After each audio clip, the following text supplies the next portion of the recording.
হযরত শাহজালাল আন্তর্জাতিক বিমানবন্দরে অগ্নিকাণ্ডের ঘটনায় ফায়ার ফাইটারদের অনেকেই আহত হয়েছেন, দগ্ধ হয়েছেন। তাদেরকে ভর্তি করা হয়েছে পাশে কুর্মিটোলা হাসপাতালে।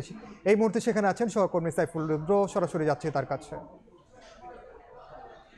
রুদ্র, জেনারেল হাসপাতালে বিমানবন্দরের এই আগুনের ঘটনায় এখন পর্যন্ত 14 জনকে এই হাসপাতালে চিকিৎসার জন্য নিয়ে আসা হয়েছে।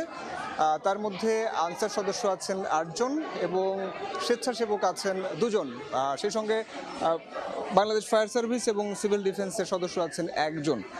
আপনারা দেখতে পাচ্ছেন তারা প্রাথমিক চিকিৎসা নিয়েছেন এবং পরবর্তী ধাপগুলো সম্পন্ন করার জন্য হাসপাতালের জরুরি বিভাগে তাদেরকে রাখা হয়েছে।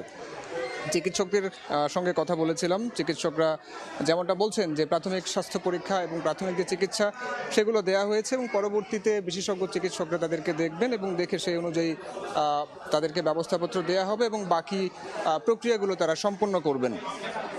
এরই মধ্যে আমরা তাদের সঙ্গে একটু কথা বলার চেষ্টা করেছিলাম যে কি অবস্থায় তারা সেখানে দায়িত্ব পালন করেছিলেন এবং কিভাবে তারা আহত হয়েছেন সে বিষয়গুলো একটু জানার চেষ্টা করব। আপনারা সেখানে দায়িত্ব পালন করেছেন শুরু থেকেই, ভেতরে কি অবস্থা দেখেছেন আপনারা? ভেতরে অনেক আগুন, বুঝছেন। আসসালামু আলাইকুম, আমার নাম জিএম আতিকুর রহমান। অনেক আগুন ভিতরে, দাও দাও করে জ্বলছে, পানির মানে প্রচুর পানির দরকার আর কি।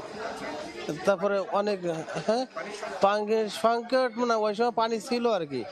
তারপরে চলে আসার পরে কি হয়েছে এটা তো আর বলতে পারবো না।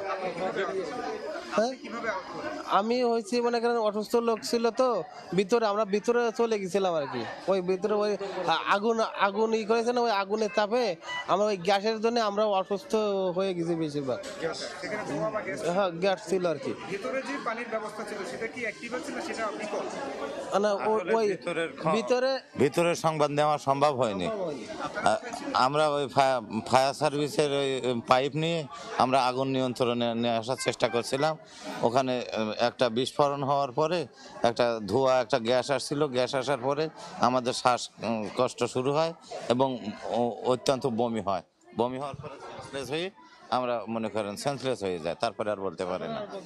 এখানে ফায়ার সার্ভিসের একজন কর্মী আছেন, তিনিও সেখানে দায়িত্ব পালন করছিলেন। আমরা একটু চেষ্টা করি তার সঙ্গে কথা বলতে যে তিনি তখন কি অবস্থায় ছিলেন এবং কি দেখেছেন। আমি ভিতরে আগুন নির্বাপন করতেছিলাম, ভিতরে অনেক আগুন জ্বলতেছে। আমি গিয়ে ওই আগুন নির্বাপন করতে করতে সামনের দিকে এগিয়ে যাচ্ছিলাম, পা পিছলে নিচেই পড়ে গেছি, নিচতলায় পড়ে গেছি দোতলা থেকে। হ্যাঁ, আমাদের গাড়ি থেকে পানি দিচ্ছিল, ব্রাঞ্চ ডেলিভারি ওজের মাধ্যমে ব্রাঞ্চ পাইপ দিয়ে ভিতরে পানি দিচ্ছিলাম আমরা। আগুন অনেক বড় আগুন। আগুন আসলে বিভিন্ন পার্টে গড় সিস্টেম তো, তা ওইখানে আগুন নির্বাপন করতে সময় লাগবে, অনেক সময় লাগবে।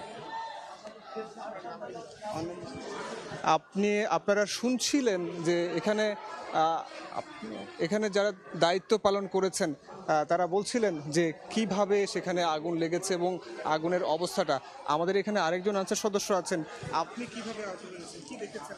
আমি প্রথমে যখন ইম্পোর্টে 2 নম্বর গেটে মানে যে পরিমাণ আগুন আমরা দেখলাম, পরে আমরা নিজেরা সহকর্মী সাইফুল রুদ্র জানাচ্ছিলেন কুর্মিটোলা হাসপাতাল থেকে।